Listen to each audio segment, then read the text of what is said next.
Hello guys, welcome back to my YouTube channel. मेरा नाम है मनीषा शर्मा और मैं अपने चैनल बुक इनसाइट पर आपका स्वागत करती हूँ। बचपन में आपके साथ भी ऐसा तो पक्का हुआ होगा कि जब आप एक टीचर को देखते हो तो आपको वो टीचर बहुत पसंद आती है और आप सोचते हो मुझे तो टीचर ही बनना है। उसके बाद आपको दिखता है कि पायलट, वाओ, आपने कोई मूवी देख ली पायलट वाली, फिर आप सोचते हो कि वाओ मुझे तो पायलट ही बनना है। फिर हुआ क्या कि एक आपने मम्मी के साथ कोई सीरियल देखा, उसमें डॉक्टर का बहुत इंपॉर्टेंस था, तो आपने कहा पापा मम्मी मैं डॉक्टर बनूंगा। और ऐसे करते करते कभी एयर होस्टेस, कभी कुछ, और आप अपने बार बार जो है ड्रीम चेंज करते रहते हो। और बचपन में इतने बड़े बड़े सपने देख लेते हैं, हमारे लिए ना इम्पॉसिबल नाम का जो टर्मिनोलॉजी है वो उस टाइम पे होता ही नहीं है। हमें लगता है कि जो हम सोचते हैं वो बन जाएंगे। तो और धीरे धीरे हम जो है ना, जो हमारा सपना होता है वो हम धीरे धीरे भूल जाते हैं, और वो वाला सपना पता नहीं कहाँ चला जाता है। और बड़े होकर तुम बस सोचते हैं भगवान बस एक नौकरी दिला दे ठीक ठाक। तो ऐसा क्यों होता है ऐसा?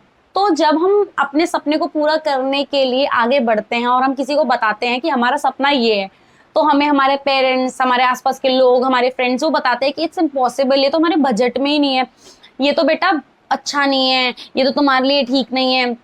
जैसे 3 इडियट्स में वो लड़का ही wanted to be a animal photographer, but his father से कि नहीं, समाज क्या कहेंगे, लोग क्या कहेंगे, उसको जबरदस्ती इंजीनियरिंग करवाते हैं, और जबकि वो उसको बिल्कुल भी पसंद नहीं करता है। तो इसी तरीके से क्या होता है कि और लोगों के थॉट प्रोसेस, उनके आइडियाज, उनके कमेंट्स, उसकी वजह से क्या होता है, हमारा जो खुद का ड्रीम होता है उसकी फाइल कहीं नीचे दब जाती है, और उस उनके आइडियाज एक्यूमुलेट हो जाते हैं, और हम वो अपना जो सपना होता है वो कहीं सबकॉन्शियस माइंड में दब ही जाता है, अपने को छोड़ देते हैं कहीं। तो हम हमेशा लाइफ टाइम में गिल्ट में रहते हैं, हमें ना अंदर से अनसेटिस्फाइड फील होता है, और हमें लगता है कि काश हमने उसको कर लिया होता है एक टाइम गुजर जाने के बाद। तो जब हम हमारा सपना है उसको हम कैसे पूरा करें, जो हम फियर्स हमारे सामने आते हैं उसको हम कैसे ओवरकम करें और कैसे कभी गिव अप ना करें, तो आज हम इसी से रिलेटेड एक बहुत ब्यूटीफुल स्टोरी, तो आज हम जिस बुक की बात करेंगे उसका नाम है द ऑलकेमिस्ट। तो जो ऑलकेमिस्ट है वो लिखी है, उनके ऑथर हैं पाब्लो कोएल्हो, और इन्होंने और भी बहुत सारी बुक्स लिखी हैं जैसे 11 minutes and fifth mountain, the जाहिर। तो आप देख सकते हैं उनकी और भी books, but this is the one of the best book. इस बुक के अंदर एक लड़का है जो शेफर्ड है, जो भेड़ बकरी चराते हैं, भेड़ चराने वाला लड़का है। और वो एक लड़का बहुत अच्छी जगह से पढ़ाई करता है, उसके पेरेंट्स उसे बहुत अच्छी जगह से पढ़ाते हैं ताकि वो पढ़ लिख कर एक बड़ा आदमी बने, और स्पेशली उसके पेरेंट्स उसको प्रीस्ट बनाना चाहते हैं। लेकिन उस बच्चे का सपना होता है कि वो पूरे वर्ल्ड को ट्रैवल करे। तो उसके पेरेंट्स के सामने वो अपनी इच्छा रखता है कि I just want to travel the world, मुझे दुनिया घूमनी है और मैं घूमना चाहता हूँ। तो उसके पेरेंट्स कहते हैं कि बेटा मेरे पास तो उतने पैसे हैं ही नहीं, और दो ही तरीके के लोग घूमते हैं, या तो जिसके पास बहुत पैसा हो, जो रिच हो, दूसरा शेफर्ड। तो कहता है ठीक है पैसा नहीं है तो मैं शेफर्ड बन जाता हूँ। तो उसके बाद क्या होता है, वो उसके पेरेंट्स को थोड़ा बुरा भी लगता है, मतलब उनके अगेंस्ट जाने वाली बात है, तो वो जिद पे अड़ जाता है कि भाई मुझे तो शेफर्ड बनना है, मुझे तो घूमना है। तो उसके पेरेंट्स कहते हैं चल ठीक है भाई तू चाहता है तो। और वो होता है क्या है कि वो निकल जाता है, और जब शेफर्ड बनता है तो उसको बार बार एक ड्रीम आता रहता है कि वो इजिप्ट में पहुंच गया, जाके वहां पे पिरामिड्स में गिर गया। तो वो किसी से जाकर बात करता है, फिर उसको पता चलता है कि ये जो सपना है उसको पूरा करना चाहिए। तो वो उसकी खोज में निकल जाता है कि भाई मेरा सपना है, उस सपने को पूरा करने के पीछे वो चल देता है। और उसको रास्ते में बहुत सी परेशानियों का सामना करना पड़ता है, लेकिन वो जो है हार नहीं मानता है, उन परेशानियों का सामना करता है, बहुत से लेसन्स उसको मिलते हैं और वो उनसे सीखता है और अपने सपने को पूरा कर लेता है। और उस बीच में बहुत ही लाइफ टाइम विजडम वाले, मतलब जो बहुत ज्ञान वाली बात है ना, वो इसमें बताई हुई है। ये बुक जो है मैं सच बताऊं तो ये मैंने 2 बार पढ़ी है। सबसे पहले तो क्या हुआ, मैं स्टोरी में इतना ज्यादा इन्वॉल्व हो गई, मैं फ्लो में पढ़ती चली गई, और एट द एंड मैंने जब रिफ्लेक्ट किया कि मैंने सीखा क्या इस बुक से, तो मुझे कुछ भी याद नहीं रहा कि मैंने सीखा क्या। मुझे बस 2-3 मेन पॉइंट याद रहे। तो फिर मैंने सोचा कि मैंने ऐसे ही अपनी एक फ्रेंड से बोला कि यार मैंने वो बुक तो पढ़ ली लेकिन मुझे कुछ याद तो नहीं, अब मैं क्या करूं। तो उसने कहा ये तो जरूरी नहीं है कि एक बार एक बुक पढ़ ली तो उसको दोबारा नहीं पढ़ता। तो मैंने इस बुक को फिर से दोबारा पढ़ा, and the next time I involve, मैंने सीखने की कोशिश की कि इसमें क्या लाइफ टाइम विजडम लेसन है, क्योंकि ये बुक जो है बहुत बहुत बहुत ज्यादा अच्छी है। तो इस बुक के अंदर 163 पेजेस हैं और इसको 83 लैंग्वेजेस में ट्रांसलेट किया गया है, जिसके चलते इसको गिनीज वर्ल्ड बुक रिकॉर्ड जो होता है उसमें भी इसका नाम है। क्यों? ज्यादा ट्रांसलेट की गई है एक लिविंग ऑथर के थ्रू। दूसरी बात इसमें यह है कि ये इसका जो जॉनरा है it is fiction and philosophy की स्टोरी इंट्रोड्यूस होती है। उससे पहले ऑथर बताते हैं कि there are 4 type of fears. वो फियर्स मैं नहीं बताऊंगी। उन्होंने इसमें 4 तरीके के फियर को डिस्कस किया है कि हम जो है कभी भी अपना ड्रीम क्यों नहीं परस्यू कर पाते, हमारे अंदर क्यों हिम्मत नहीं आते अपने ड्रीम को परस्यू करने के लिए। फिर उसके बाद स्टोरी शुरू हुई है और स्टोरी इतनी सुंदर है, एक बहुत सीधी सी बात, अगर हमें कोई बोलेगा ना हम उसको कभी नहीं सुनेंगे, हम उसको साइड में कर देंगे, लेकिन इस स्टोरी में इतना अच्छे से उसको बताया गया है कि वो बहुत इम्पैक्ट डालती है पढ़ने वाले के ऊपर। तो आपको ये बुक जरूर जरूर जरूर पढ़नी चाहिए, once in a life time. बात आती है कि इस बुक से मुझे लेसन सीखने को क्या मिले, तो देखिए सबसे पहला लेसन जो है वो ये है कि नेवर स्टॉप ड्रीमिंग, आप हमेशा सपने देखते रहिए। दूसरा, सपनों को पूरा करें, ऑलवेज फॉलो योर ड्रीम्स, अगर पूरा नहीं करेंगे तो आप लाइफ टाइम गिल्ट में रहेंगे, क्योंकि आपको एक अनसेटिस्फैक्शन वाली फीलिंग आएगी अंदर से। तो अपने सपनों को पूरा करिए, जो भी फियर्स आते हैं उनको ओवरकम करिए, क्योंकि फियर जो है उससे 2 चीजें होंगी, या तो आप लेसन सीखोगे या फिर आप जीत जाओगे। और जब जीत जाओगे तो यूफोरिया, एक खुशी की फीलिंग होगी और आपको एक कॉन्फिडेंस आएगा, एटलीस्ट सेटिस्फैक्शन रहेगा at the end of the life, कि जब आप मर रहे होगे तो एटलीस्ट सेटिस्फैक्शन रहेगा कि चलो ठीक है कोई बात नहीं, हार गया मैं, पर मैंने ट्राई किया। ना करने से तो बेहतर है, उस गिल्ट से, उस रिग्रेट से, लाइफ टाइम रिग्रेट से।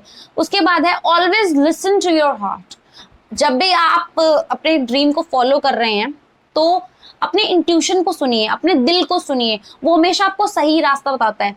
क्योंकि बुक में ऐसा बताया गया है कि God is not outside of you, God is inside you, look with in, मतलब भगवान को अपने अंदर देखो। आपको जो भी हेल्प चाहिए, जो भी रिसोर्स चाहिए, जिस तरीके भी गाइडेंस चाहिए, आपको सब कुछ मिलेगा। Just you have to be patient, आपको पेशेंट होना है, अपने दिल को तसल्ली से सुनना है, अपने इंट्यूशन को सुनना है, और आपको सारे रास्ते दिखेंगे। और इसी को बोला गया कि ऑलवेज फॉलो ओमेंस। ओमेंस होता है कि हम बोलते हैं कि जैसे यूनिवर्स है वो हमें गाइडेंस देती है, साइंस देती है। आपने देखा होगा कि कई बार हमें जो होता है साइंस मिल रहे होते हैं, और उस साइन को अगर हम ऑब्जर्व कर लें, उसके अकॉर्डिंग काम करें तो वो सही होता है। तो omens is science given by the universe और द गॉड, तो हमेशा ओमेंस को फॉलो करेंगे। तो ये 4 चीजें थी जो इसमें बहुत इंपॉर्टेंट चीजें हैं। अगर मैं समरी फॉर्म में कहूँ कि never stop dreaming, always pursue your dream, always listen to your heart and always follow omens. इस बुक के जो लेसन्स हैं उसके बारे में हम बात करते हैं। तो सबसे पहला, एवरीथिंग इज कनेक्टेड, कि सब कुछ जो है वो एक दूसरे से कनेक्टेड है। जो भी हो रहा है ना वो किसी रीजन से हो रहा है, everything is a purpose. At the end जब स्टोरी खत्म होने वाली होती है, उसको ट्रेजर मिल गया होता है, 2 लोग आते हैं उसको पीटना शुरू कर देते हैं, मारते हैं बहुत ज्यादा, और लेकिन ट्रेजर तो मिल ही गया, अब क्यों, मतलब अब एट द एंड स्टोरी खत्म होने वाली है, अब क्यों ये लोग आए, क्यों पीट रहे हैं। बट उन 2 लोगों का बहुत इंपॉर्टेंट रोल था ट्रेजर मिलने में। अगर वो लोग नहीं आते तो उसको शायद वो ट्रेजर मिलता भी नहीं। तीसरा, कि everything is with in you, सब सारे रिसोर्सेस, सारी हेल्प, सारी गाइडेंस, सब कुछ आपके पास है। डोंट लुक आउटसाइड कि कोई मुझे हेल्प कर दे, कोई मुझे गाइड कर दे, कोई मेरी प्लानिंग करवा दे, कोई मुझे बता दे मैं क्या करूं, best advice. You don't have to, look within, ask yourself, you have every answer, you have every resource, आपके पास सब कुछ है, बस आपको थोड़ी देर शांत बैठ के अपने आप को सुनने की जरूरत है। उसके बाद, live in the present moment, जब आप आज अच्छा बनाओगे तो आपका कल भी अच्छा होगा। नेक्स्ट इज कि हर किसी के लिए भगवान ने एक डेस्टिनी बनाई है। हर भगवान ने बोल दो, या फिर हर किसी की एक डेस्टिनी है, हर किसी की लाइफ का एक हायर पर्पस है जो उसको अचीव करना चाहिए। और जब वो हायर पर्पस हम अचीव नहीं करते तो हमें रिग्रेट फील होता है, अनसेटिस्फाइड फील होता है। बात आती है कि जब भी हमें लाइफ ब्लेसिंग मिलने वाली होती है, जब हम ब्लेस होने वाले होते हैं, जब हमें लाइफ में रिजल्ट्स मिलने वाले होते हैं, हम कुछ अचीव करने वाले होते हैं, तो उससे पहले हमारा एक बहुत हार्ड टेस्ट होता है जिसको हमें पास करना होता है। उसको ओवरकम करने के बाद, उस ऑब्स्टेकल को ओवरकम करने के बाद, उस टेस्ट को पास करने के बाद ही हमें वो चीज रिसीव होती है, जहां पर मोस्ट ऑफ द लोग गिव अप कर देते हैं। नेक्स्ट चीज ये है कि हर किसी के सीखने का तरीका अलग है। जरूरी नहीं कि सब लोग बुक्स पढ़कर ही सीखे, कई लोगों का एक्सपीरियंस से सीखने को मिलता है, कई लोग बातचीत से सीखते हैं, कई लोग जब तक ठोकर नहीं खा लेते तब तक नहीं सीखते हैं, जब तक गलती नहीं हो जाती तब तक नहीं सीखते हैं। तो every way has a different way of learning.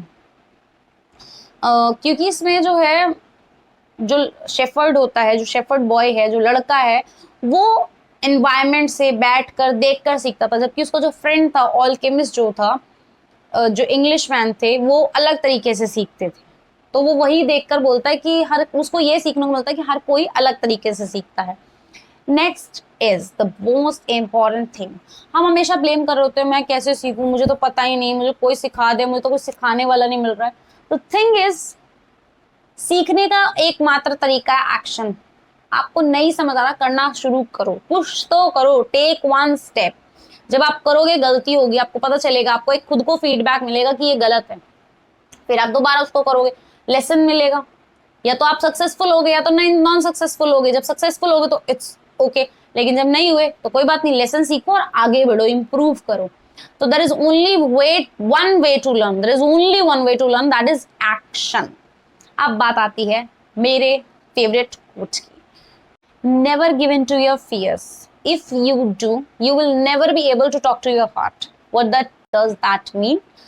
कि जब आप फियर्स की बात जब हम सुनने लगाते हैं, जब हम अपने डर की बात सुनते हैं, तो हम अपने दिल से बात नहीं कर पाते, और दिल ही हमें सही रास्ता और सही गाइडेंस देगा। तो कभी भी अपने डर की बात मत सुनो, दिल की बात सुनो। नेक्स्ट है कि किसको मैं ये बुक रिकमेंड करूंगी, तो it is recommended to all, कोई भी पढ़ सकता है। बहुत अच्छी स्टोरी है, इंस्पिरेशन में मिलेगी, मोटिवेशन में मिलेगी, लाइफ टाइम विजडम में मिलेगी, बहुत समझदारी की बातें भी हैं, क्योंकि it is a meaning of life. ये बुक नहीं है, ये लाइफ का मीनिंग है, सारांश है जीवन का, कि जीवन में हमारे साथ जो कठिनाइयां, जो परेशानियां आती है, हर किसी के लेवल पर ये बुक एक अलग मीनिंग देती है। छोटा बच्चा पढ़ेगा उसके लिए कुछ और है, बड़ा पढ़ेगा उसके लिए कुछ और है। तो ये बुक कोई भी पढ़ सकता है, स्कूल स्टूडेंट्स भी पढ़ सकते हैं, बिगनर्स भी पढ़ सकते हैं, और ये बहुत ही अच्छी स्टोरी है, कोई भी पढ़ सकता है। लेकिन अगर किसी को अपना सपना पूरा करना है, जो तो मतलब क्या क्या परेशानियां आती हैं, तो वो एक थॉट प्रोसेस अलग होता है। तो हम डरने वाला जो होता है, एक जो गिव अप करने वाली चीज होती है, हम गिव अप ना करें, हम अपने ड्रीम को कैसे फॉलो करते रहें, एक जगह कैसे रहें, स्थिर रहें कि भाई मुझे अपना ड्रीम पूरा करना है तो करना है, हम हमेशा अपने ड्रीम्स को फॉलो करें। तो वो लोग इस बुक को पढ़ सकते हैं, क्योंकि इससे आपको बहुत कुछ सीखने को मिलेगा, और आपका थॉट प्रोसेस ही बदल जाए शायद अपने ड्रीम को लेकर के, और आप उस पर कभी भी गिव अप करना ना चाहो। और इसने already Guinness world book record बनाया हुआ है, तो ये बुक ऑलरेडी बहुत अच्छी है, ये तो मुझे बताने की जरूरत है ही नहीं। ऑलरेडी 83 लैंग्वेजेस में इसकी 65 मिलियन से ज्यादा कॉपीज बिक चुकी हैं, तो आपको ये पढ़नी चाहिए। तो ये बेस्ट सेलिंग बुक है सेल्फ इम्प्रूवमेंट के लिए, सेल्फ हेल्प बुक है ये, जो कि बताती है कि हमारा क्या हायर पर्पस है, हमें कैसे पता चलेगा, और हम क्यों भूल जाते हैं, उसको कैसे फॉलो करें, हम कैसे अचीव करें अपने हायर पर्पस को। इसमें स्टोरी के साथ साथ स्पिरिचुअल इंसाइट भी है, मतलब थोड़ा सा भगवान और यूनिवर्स से रिलेटेड चीजें हैं, जो थोड़ा सा आपको ध्यान से समझनी होंगी चीजें। तो आई होप आपको ये वीडियो बहुत पसंद आई होगी, और आप ऑलकेमिस्ट को जरूर पढ़ेंगे। अगर आपको मेरी वीडियो पसंद आई हो तो प्लीज लाइक करें, कमेंट करें, और अपने फ्रेंड्स के साथ शेयर करें, और ऐसे ही और भी वीडियोस के लिए मेरे चैनल को सब्सक्राइब करें। Bye bye.